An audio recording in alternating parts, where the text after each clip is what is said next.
신약 성경 로마서 3장 1절에서 18절까지 저와 여러분이 한 절씩 교독하고 마지막 절은 우리 같이 읽도록 하겠습니다. 그런즉 유대인의 나음이 무엇이며 할례의 유익이 무엇이냐?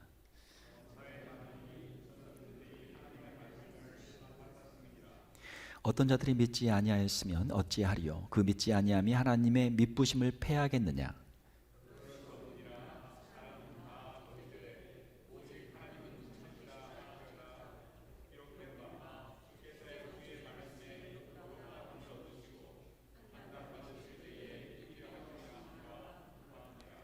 그러나 우리 불의가 하나님의 의를 드러나게 하면 무슨 말 하리요? 내가 사람의 말하는 대로 말하노니 진노를 내리시는 하나님이 불의하시냐?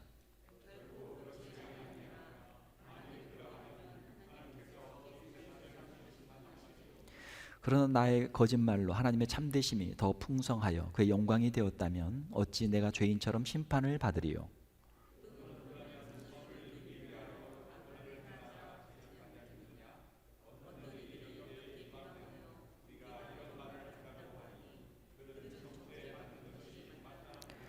그러면 어떠하냐? 우리는 나으냐? 결코 아니라. 유대인이나 헬라인이나 다 죄 아래에 있다고 우리가 이미 선언하였느니라.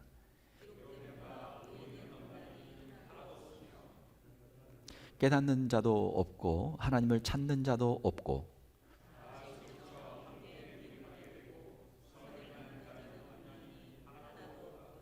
그들의 목구멍은 열린 무덤이요 그 혀로는 속임을 일삼으며 그 입술에는 독사의 독이 있고 그 발은 피 흘리는데 빠른지라. 평강의 길을 알지 못하였고 그들의 눈앞에 하나님을 두려워함이 없느니라 함과 같으니라. 아멘. 잠깐 기도하겠습니다. 하나님 아버지 감사합니다. 이 시간 하나님의 말씀을 우리가 함께 읽었습니다. 이 말씀을 잘 깨닫게 하시고 이 말씀이 우리의 심령 깊은 곳에 새겨지게 하시고 하나님의 그 음성을 듣는 복된 시간 되게 하여 주시옵소서. 거룩하신 우리 주 예수님의 이름으로 기도하옵나이다. 아멘.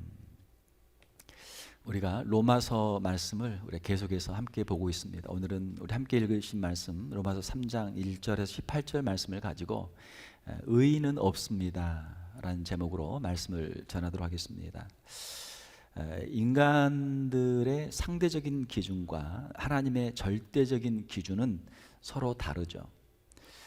우리가 생각하는 것들, 예를 들어서 우리가 어떤 동그라미를 그리게 되면 여러분들이 아마 그림을 잘 못 그리는 사람들은 좀 삐뚤삐뚤하게 그릴 거고 그림을 잘 그리는 사람은 동그라미를 잘 그릴 것입니다.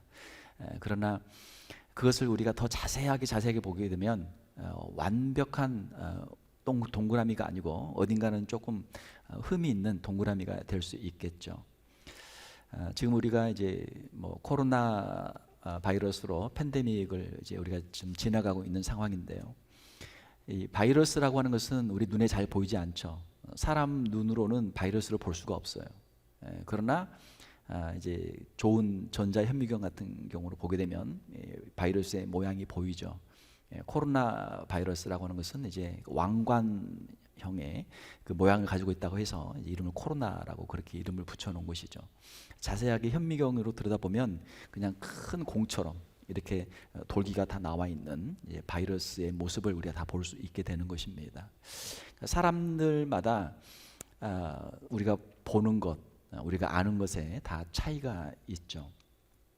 인간의 상대적인 기준에서 보게 되면 완벽하게 보일 수 있지만 하나님의 절대적인 기준으로 보게 되면 완벽하게 보이지 않을 수가 있는 것이죠. 왜냐하면 하나님의 기준과 인간의 기준은 서로 다르기 때문입니다.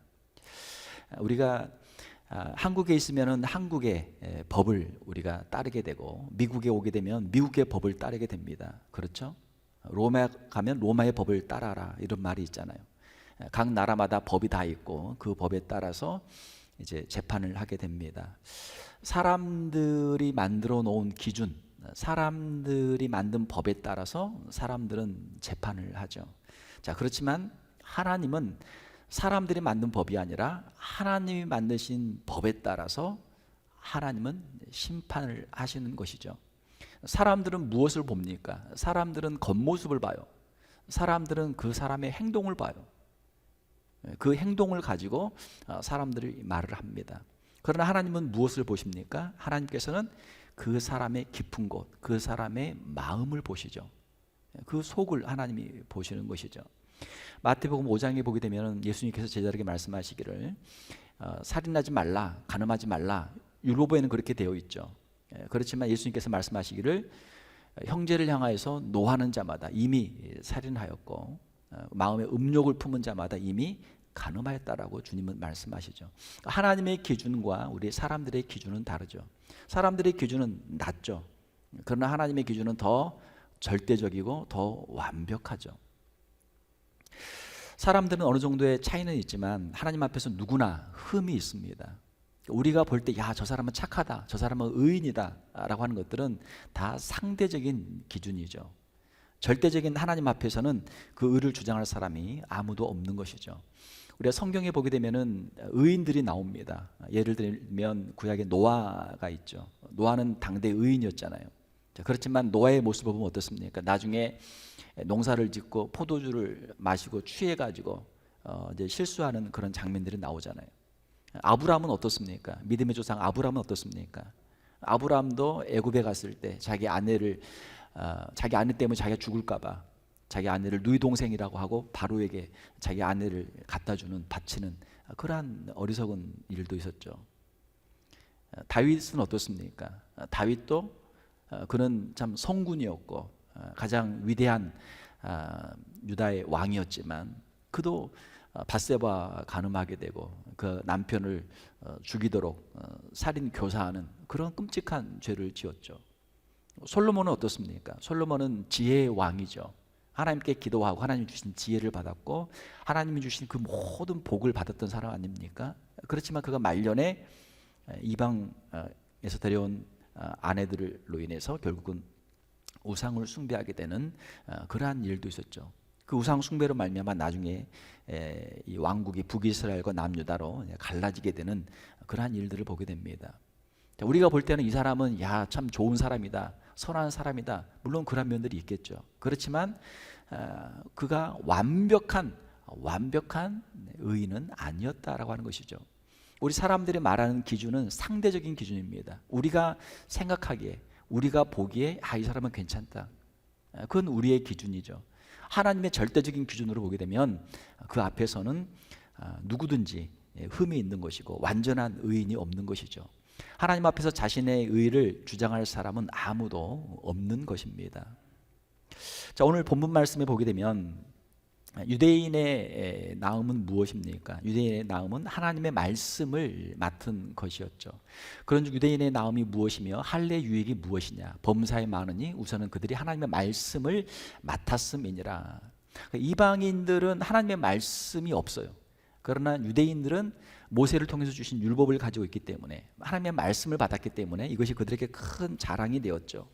자, 그러나 우리가 이 앞에서 본 것처럼 하나님의 말씀을 받기는 받았지만 그의 말씀을 온전히 지키지를 못했죠.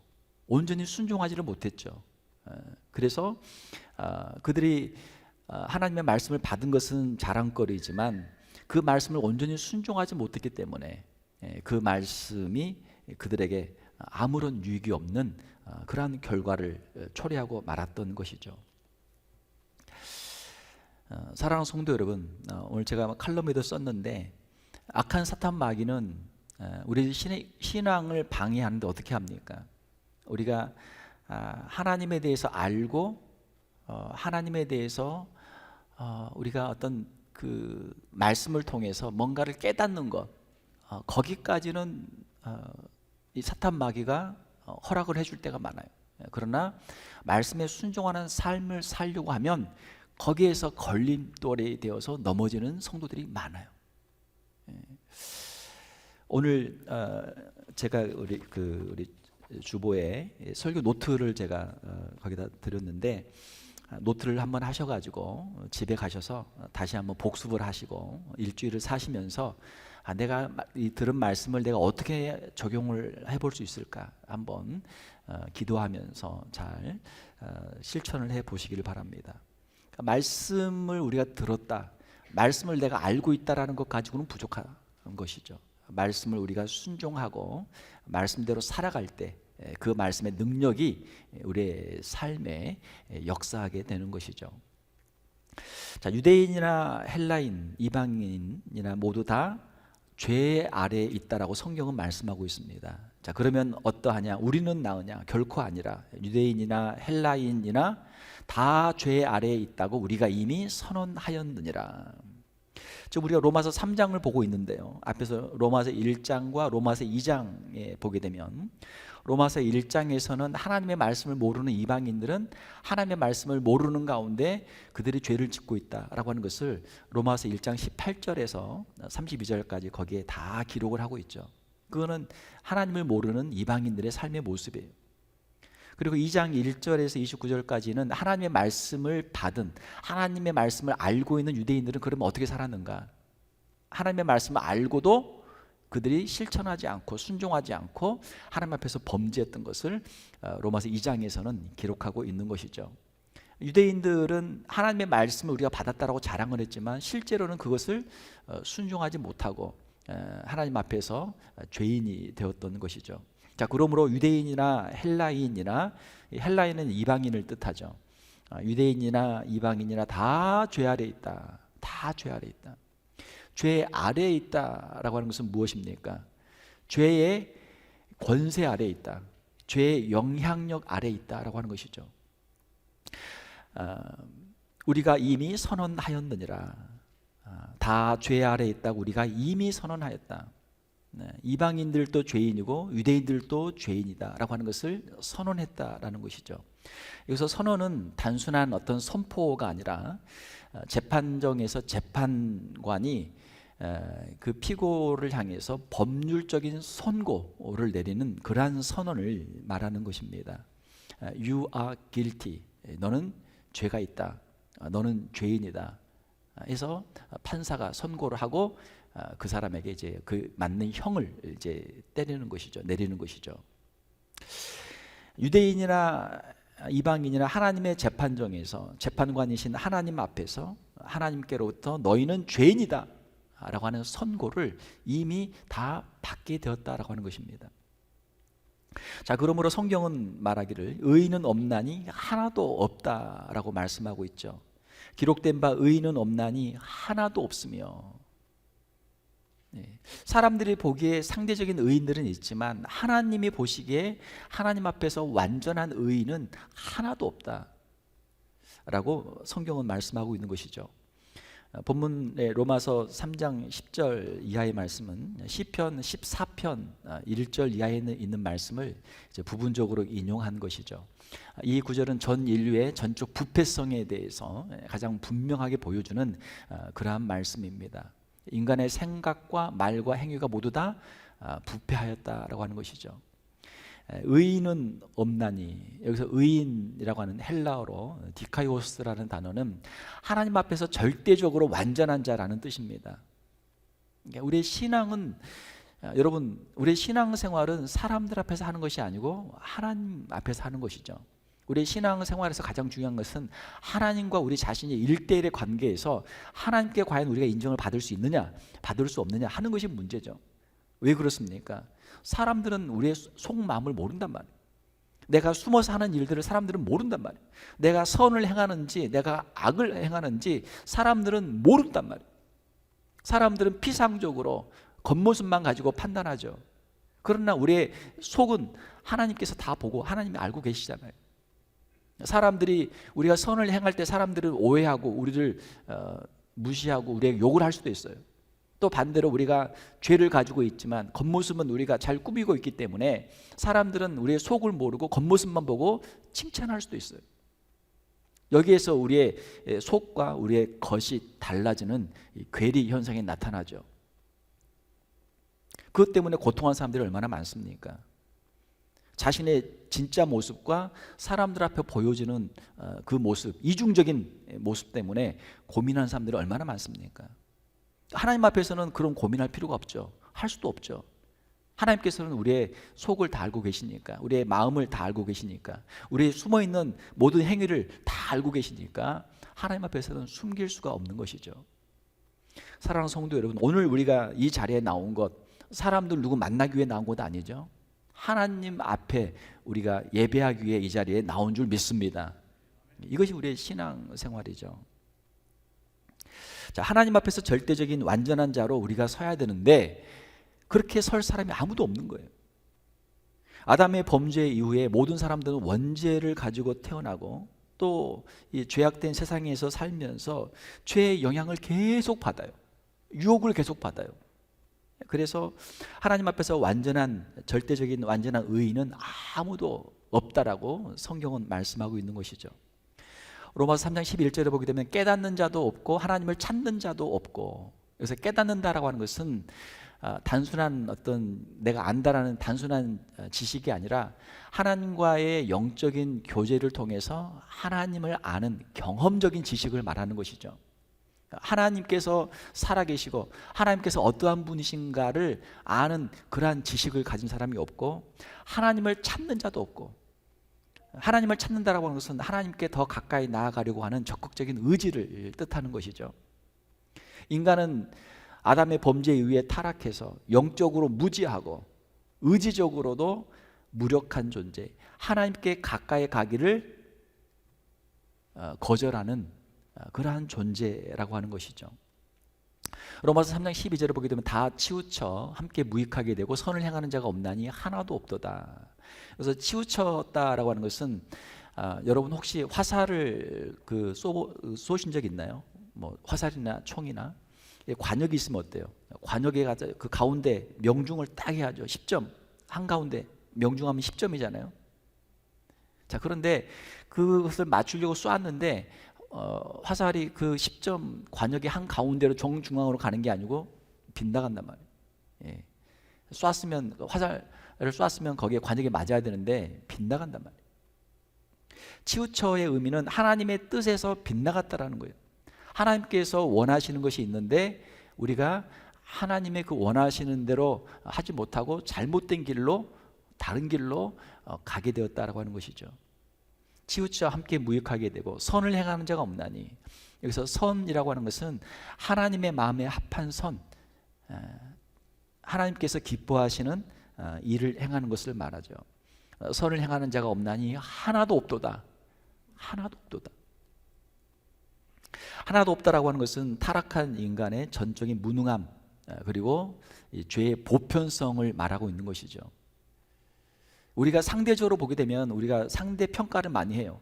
야, 저 사람이 나보다 키가 크다, 나보다 키가 작다, 저 사람이 나보다 가진 게 많다, 나보다 가진 게 없다, 저 사람이 나보다 더 착하다, 저 사람이 나보다 더 나쁘다, 저 사람이 나보다 더 훌륭하다, 나보다 더 못났다. 우리는 우리의 기준을 가지고 수많은 평가를 합니다. 자, 그런데 하나님께서 보시면 어때요? 이런 걸 뭐라고 그래요? 도토리 키재기다. 여러분 도토리 아시죠? 도토리 보면 어때요? 조그만 도토리들이 아마 교회 이 뒷마당에도 이제 열려서 떨어질 텐데 딱 비슷한데 그 안에서도 보게 되면, 자세히 보게 되면 큰 게 있고 작은 게 있단 말이에요. 우리 사람들이 서로 앉아가지고 야, 누가 더 착하냐, 누가 더 나쁘냐 서로 앉아서 모여서 평가하는 게 뭐예요? 하나님 보시기에 뭐예요? 도토리 키재기다. 도토리 키재기다. 영원하신 하나님, 거룩하신 하나님께서 보실 때 우리의 인생의 시간이라고 하는 것들, 또 우리 인간의 선이라고 하는 것들이 하나님 보시기엔 어때요? 이거는 뭐 아무것도 아니죠. 도토리 키재기죠. 거기서 거기죠. 거기서 거기란 말이에요. 우리가 사람마다 키가 다르잖아요. 키가 작아서 고민하는 사람들도 있죠. 고민할 거 없습니다. 역사상에 보게 되면은 키 작지만 훌륭한 일을, 위대한 일을 한 사람들이 많아요. 자기가 가지고 있는 스트레스 때문에, 키가 작은 스트레스 때문에 그거를 극복하려고 노력해가지고 성공한 사람들이 더 많아요. 자, 우리가 키가 크든 작든 사람들이 볼 때는 키가 차이가 있겠죠. 10cm, 20cm 차이가 있겠죠. 그거 가지고 고민하겠죠. 그러나 높은, 예를 들어서 뭐 비행기를 타고 본다면 밑에서 걸어가는 사람들이 다 개미처럼 보일 거 아니에요. 거기서 거기잖아요. 우리가 인간적인 관점에서 보게 되면은 우리가 상대 평가를 많이 할 수 있습니다. 그러나 하나님의 기준을 가지고 보게 되면은 절대 평가를 하게 돼요. 절대 평가를 하게 돼요. 사랑하는 성도 여러분, 우리가 신앙의 길을 가는 가운데 사람들이 가지고 있는 기준을 가지고 상대 평가하는 그런 사람들이 아니라 하나님의 기준을 가지고 세상을 판단하고 또 우리 자신들을 평가하고 다른 사람들도 하나님의 기준을 가지고 볼 수 있는 저와 여러분들이 되시기를 주님의 이름으로 축원합니다. 하나님의 기준을 가지고 보게 되면은 별거 아니란 말이에요. 하나님의 기준을 가지고 보게 되면은 모든 사람이 유한한 존재고 모든 사람이 죄인이다. 너무나 분명하게 이것이 드러나게 되는 것이죠. 로마서 3장 13절에서 14절을 보게 되면 그들의 목구멍은 열린 무덤이요 그 혀로는 속임을 일삼으며 그 입술에는 독사의 독이 있고 그 입에는 저주와 악독이 가득하고. 로마 3장 13절에서 18절까지는 인간의 구체적인 죄악상들을 열거하고 있는데 13절에서 14절에서는 먼저 인간의 언어 생활을 가지고 말을 하고 있죠. 우리가 손과 발로 행동으로 짓는 그러한 죄 이전에 우리의 말로 짓는 죄들이 많다라고 하는 것이죠.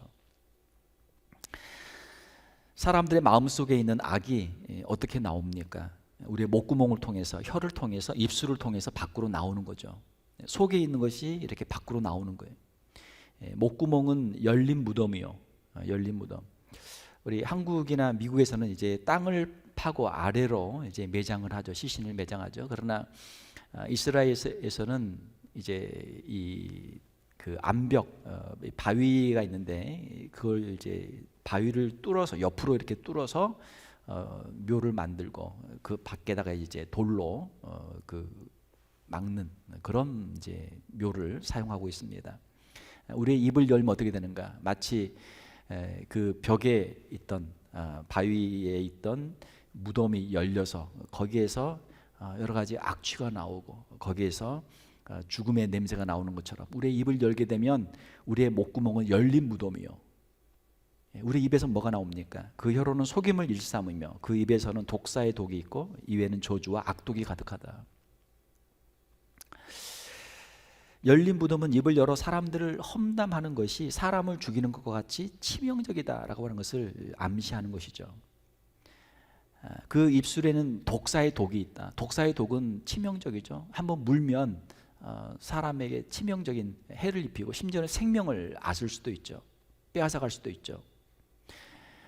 어떤 사람들은 입을 열어서 말을 할 때 다른 사람들의 생명을 해하는 사람들로부터 듣는 비판과 비난과 뭐 요즘 젊은 사람들이 인터넷 많이 사용하는데 댓글 때문에 그걸 읽으면은 내가 쓸모없는 사람이구나. 사람들이 나 다 싫어하는구나. 다 욕하는구나. 다 나보고 죽으라 하는구나. 그럼 나도 죽어야 되겠다. 그래서 극단적인 선택을 하는 그런 연예인들도 있잖아요.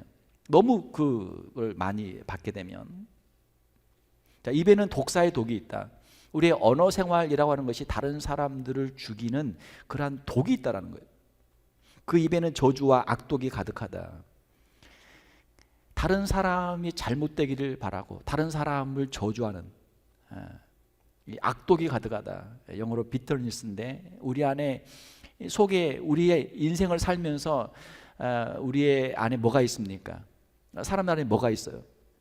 우리 안에 있는 열등감, 우리 안에 있는 죄의식, 다른 사람과의 비교의식, 낮은 자존감, 우리가 인생을 살면서 받았던 상처들, 이런 것들이 우리 속에 가득하니까 입을 열면 그게 막 나온단 말이에요. 다른 사람 잘 되는 꼴을 못 보고 다른 사람들 어떻게든 넘어뜨려야 되고 다른 사람의 그 잘못된 것, 그 부족한 것들을 보게 되면 그냥 그거 물어뜯고 이게 그냥 사람들 하는 일이거든요. 입을 열면 입에서 저주와 악독이 나오죠. 성경은 어떻게 말합니까? 성경에서는 사람은 말에 실수가 많다. 그래서 우리가 말을 절제해야 된다라고 성경은 말씀하고 있죠. 또한 로마서 3장 15절에 17절에 보게 되면 그 발은 피 흘리는 데 빠른지라 파멸과 고생이 그 길에 있어 평강의 길을 알지 못하고. 3장 13절에서 14절은 우리의 언어 생활에 대해서 이야기했다면 15절에서 17절은 우리의 행동에 대해서 말씀하고 있죠. 여기서 발이라고 하는 것은 그 사람의 행동력을 은유적으로 표현한 것입니다. 악인들은 선을 행하는 데는 느려요. 좋은 일을 하려고 하면은 왠지 그냥 발이 안 떨어져요. 그렇지만 악을 행하려고 하면은 그냥 얼른 거기에 찾아가죠. 왜 그렇습니까? 악을 행하는 것을 좋아하고 그 구경하는 걸 좋아하고 그걸 실행하는 걸 좋아한단 말이에요. 발이 빠르죠. 파멸과 고생이 그 길에 있어 평강의 길을 알지 못하고, 악인들이 가는 곳곳마다 파멸과 고생이 있게 되죠. 악인들은 자신들이 행하는 그 죄로 말미암아 다른 사람들을 파멸시킵니다. 다른 사람들을 무너뜨리는 게 악인들이 하는 일이에요. 어떻게든 다른 사람들을 넘어뜨리는 거예요. 그게 악인들이 좋아하는 일들입니다. 다른 사람들을 파멸시키고 다른 사람들을 고생시키죠. 자, 그리고 나중에는 어떻게 됩니까? 다른 사람만 파멸하고 다른 사람만 고생하는 게 아니라 결국은 자기 자신도 파멸하고 자기 자신도 고생하는 것이죠. 이것이 악인들의 길이에요. 악인들의 길에는 파멸과 고생이 있고 그들은 평강의 길을 알지 못한다. 평강은 무엇입니까? 평강은 하나님이 주시는 샬롬, 평화죠. 서로가 함께 같이 화목하게 지내는 것들이죠. 악인의 마음에는 평강이 없어요. 평화의 그 방법을 모릅니다. 길을 가는데 두 개의 갈림길이 있어요. 하나는 파멸과 고생의 길이 있고 하나는 평강의 길이 있어요. 자, 그런데 악인은 어떤 길을 선택해요? 악인의 눈에는 평강의 길은 안 보여. 그 평강으로 가는 길은 안 보여. 오직 파멸로 가는 길만 보인단 말이에요. 그 길로 가는 거예요. 악인은 근본적으로 서로 분쟁이 없는 평화의 그 샬롬의 상태를 원하잖아요. 그런 평화의 곳에 가게 되면 막 몸이 근질거려 가지고 막 불편해서 견딜 수가 없는 거야. 왜 여긴 이렇게 조용해? 왜 이렇게 여기는 화목해? 뭔가 좀 싸우고 막 해야 재밌는데 여기는 왜 이렇게 화목하지? 그걸 견딜 수가 없는 거예요. 다른 사람과 행복하게 평화롭게 화목하게 사는 관계를 유지하는 것을 견딜 수가 없어요. 이것이 악인의 모습이죠. 아담의 범죄 이후로 인류 역사를 보게 되면 어떤 분이 그런 이야기를 했습니다. 인류의 역사는 전쟁의 역사다. 전쟁의 역사예요. 지금 지구 어느 곳에는 지금도 계속해서 전쟁이 일어나고 있고, 우리가 지금 뉴스를 통해서 보잖아요. 우크라이나 같은 경우 대표적으로 지금도 계속해서 전쟁이 일어나고 있죠. 처음에 일어날 때 사람들이 와, 전쟁이 일어났다, 무슨 일인가 보지만 지금 벌써 한참 시간이 지나니까 뭐 전쟁 끝난 줄 아는 사람도 있더라고요. 아직도 전쟁하고 있습니까? 네, 아직도 하고 있습니다. 그렇지만 사람들의 기억 속에 점점 잊혀지는 거죠. 뭐 거기만 전쟁 중이 있겠습니까? 또 다른 지역에도 수많은 전쟁들이 있는 거죠.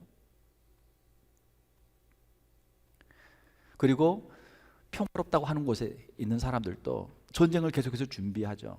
군대를 계속 양성하고 새로운 무기를 만들고, 새로운 무기를 계속 만들어야 돼요. 우크라이나 그 전쟁을 보니까 탱크처럼 참 그 불쌍한 그 무기가 없더라고요. 탱크를 만들기 위해서 얼마나 참 많은 돈을 투자해서 만듭니까? 그런데 그냥 미사일 쏘면 그냥 백발백중 다 맞아서 그냥 탱크가 다 고철이 되고 그냥 거기 앉는 군인들 다 죽는 거예요. 앞으로는 이제 탱크 부대가 아마 없어질 것 같아요. 미사일만 쏘면 그냥 다 백발백중 다 맞는 거예요. 사람들은 아직도 전쟁을 준비 중에 있습니다. 아마 러시아나 미국이나 아마 우리가 알지 못하는 최첨단 무기를 지금 계속해서 준비하고 있을 거예요.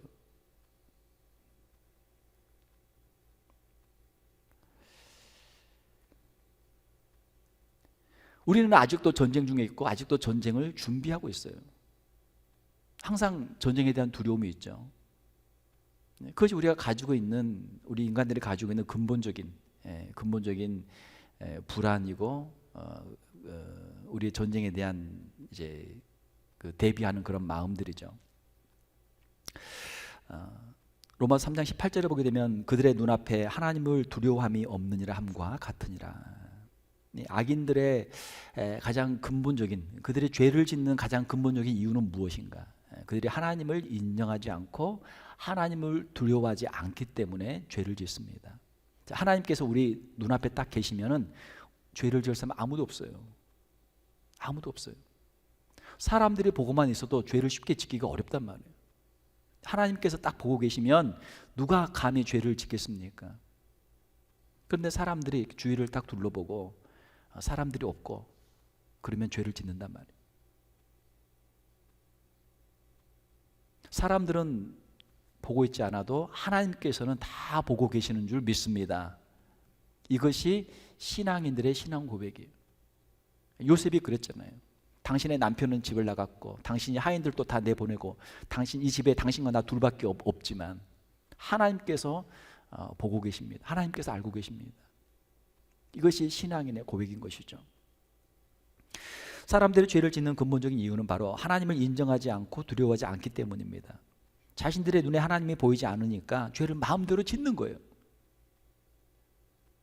죄를 짓고도 그 죄에 대한 벌을 당장 받지 않기 때문에 하나님이 안 계신 걸로 착각해요. 사랑하는 성도 여러분, 우리가 하나님을 경외하고 하나님을 예배할 때 우리가 하나님이 기뻐하시는 이 신앙의 길을 갈 수 있는 줄 믿습니다. 우리의 마음속에 하나님을 경외하는 마음이 사라지고 하나님을 예배하는 것이 사라지게 되면 인간은 결국 온갖 종류의 죄를 짓고 타락할 수밖에 없어요. 하나님이 그들의 마음에 없기 때문에 죄를 마음 놓고 짓는 것이죠. 인간의 마음속에 하나님을 경외하고 예배하고 지속적으로 신앙 안에 살아갈 때 인간은 비로소 하나님 앞에 겸손하고 하나님이 주신 것들로 감사하며 하나님과 화목하고 다른 이웃들과도 화목하는 삶을 살게 되는 줄로 믿습니다. 자, 오늘 말씀을 가지고 우리가 한번 적용을 해보기를 원합니다. 하나님 앞에서 모든 사람이 다 죄인으로 선언을 받았습니다. 자, 그러면 나는 하나님 앞에 어떤 모습입니까? 이방인들도 죄인이고 유대인들도 죄인인데 그러면 나는 어떻습니까? 우리도 마찬가지죠. 우리도 마찬가지. 세상적으로 보면 나름대로 우리도 열심히 살았습니다. 세상적으로 보게 되면, 세상의 기준에 보게 되면 누가 나를 잡아갈 사람도 없고 재판정에 가도 떳떳하게 나를 변호할 수 있고 내가 무죄로 내가 석방될 수도 있어요. 자, 그렇지만 하나님의 기준으로 보게 되면, 하나님의 절대적인 기준으로 보게 되면 그 앞에서 우리는 여전히 부족하고 연약한 허물이 많은 사람들이죠. 자신의 죄를, 자신의 연약함을 깨닫는 것이 복음의 시작입니다. 저희 부모님도 그러시지만 병원에 가시라고 그러면 잘 안 가시려고 그래요. 괜찮다 안 가시려고 그래요. 사람들은 병원에 가기를 싫어합니다. 뭐 괜찮은데 뭐 괜히 병원에 가서 돈 주고 귀찮고 가서 피 뽑고 이것저것 검사하고 귀찮아 싫어. 잘 안 가려고 그래요. 자, 그러나 내가 진짜 아프다, 내가 지금 문제가 생겼다는 걸 깨달으면 어떻게 됩니까? 그때는 어쩔 수 없이 간단 말이에요. 살기 위해서 어쩔 수 없이 병원에 간단 말이에요. 우리가 하나님 앞에서 내가 죄인인 것을 깨닫지 못하면 어때요? 사람들 다 그냥 그렇게 사는데 괜찮아. 이 정도는 그냥 해도 돼. 이 정도는 누구나 다 하는 거야. 그냥 세상은 이렇게 사는 거야. 그냥 그렇게 살아요. 그러나 우리가 내가 하나님 앞에서 죄인인 것을 깨달으면 어떻게 됩니까? 깨닫게 되면 이 문제를 해결하기 위해서 우리가 예수님을 찾게 되는 것이죠. 예수님이 말씀하시기를 회개하라 천국이 가까이 왔느니라. 천국에 들어가는 가장 첫 번째 해야 할 일은 바로 회개라고 하는 것이죠. 회개하는 사람들에게 주님께서 천국의 복을 주시는 줄 믿습니다. 회개하는 게 부끄러운 게 아니에요. 다른 사람들에게 우리가 인정받고 칭찬받는 게 당연히 좋은 일이죠. 그러나 하나님 앞에서는 먼저 우리의 죄를 회개해야만 하나님이 주시는 복을 우리가 누리게 되는 줄 믿습니다. 교회는 우리가 교회 와서 사람들에게 칭찬받고 자랑받고 하기 위해 오는 것 아니죠. 하나님 앞에서 우리의 죄를 회개하고 하나님 앞에서 정결한 심령으로 주님 앞에 서기 위해서 우리가 교회에 오는 줄로 믿습니다. 자, 모든 사람이 다 죄인으로 선언을 받았습니다. 그러면 이제 우리는 어떻게 해야 합니까? 우리의 양심이나 율법이나 자신의 행위로 하나님의 기준에 합당한 의인은 아무도 없다고 성경은 말씀하고 있어요. 그래서 우리에게 구원자이신 예수 그리스도가 필요한 줄 믿습니다. 내가 죄인인 것을 깨달을 때 예수님을 찾게 돼요. 내가 죄인인 것을 모르게 되면 예수님이 필요 없어요. 사람들이 왜 예수님을 믿지 않습니까? 자기가 죄인인 것을 깨닫지 못하기 때문에 예수님을 찾지 않는 거예요. 우리 인간은 하나님의 아들이신 예수 그리스도를 통해서만 하나님이 인정하시는 완전한 의를 얻을 수가 있습니다. 예수 그리스도를 믿고 구주로 영접할 때 하나님께서 우리에게 죄 사함의 은총을 주시고 영생의 소망을 주시는 줄 믿습니다. 사랑하는 성도 여러분, 우리가 어떻게 전도할 수 있습니까? 전도하려면 간증을 해야 되는데 우리 자신의 연약한 모습을 간증을 해야 돼요. 내가 하나님 앞에서 예수님을 믿기 전에 내가 어떠한 삶을 살았는지, 얼마나 내가 부족한 사람이었는지를 고백할 수 있어야 우리가 전도를 할 수 있습니다. 우리의 연약한 모습이 부끄러운 것이 아니고 하나님의 은혜가 크신 것이 우리의 감사의 제목인 줄 믿습니다. 우리의 부족한 것을 숨기는 것보다 그것을 내어놓고 하나님의 은혜를 구하고 하나님의 사랑을 의지할 때 이것이 하나님이 기뻐하시는 신앙생활이 되는 것이죠. 말씀을 맺겠습니다. 의인은 없습니다. 이 말씀은 우리에게도 여전히 그대로 적용되는 말씀입니다. 이것 때문에 우리에게 예수 그리스도가 필요한 줄 믿습니다. 우리 자신의 부족함을 주님 앞에 내려놓고 예수 그리스도를 온전히 의지하는 저와 여러분들이 다 되시기를 주님의 이름으로 축원합니다. 함께 기도하겠습니다. 하나님 아버지, 이 시간 사도 바울을 통해서 이방인이나 유대인이나 하나님 앞에서 다 죄인인 것을 우리가 다시 한번 깨닫게 되었습니다. 우리 자신이 하나님 앞에서 얼마나 부족한 사람들인지를 이 시간 주님 앞에 고백합니다.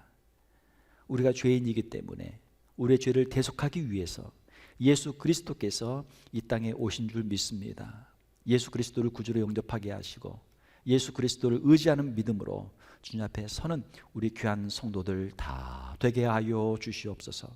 누구든지 예수 그리스도를 믿는 자마다 하나님의 자녀가 되는 권세를 주신다 하셨사오니 오늘 주 앞에 나와서 예수 그리스도를 영접하는 귀한 심령마다 하나님의 자녀가 되는 권세를 주시고 저들의 죄를 사하여 주시고 주님과 함께 교제하게 하시고 주님 주시는 평강의 복을 누리는 우리 귀한 성도들 다 되게 하여 주시옵소서.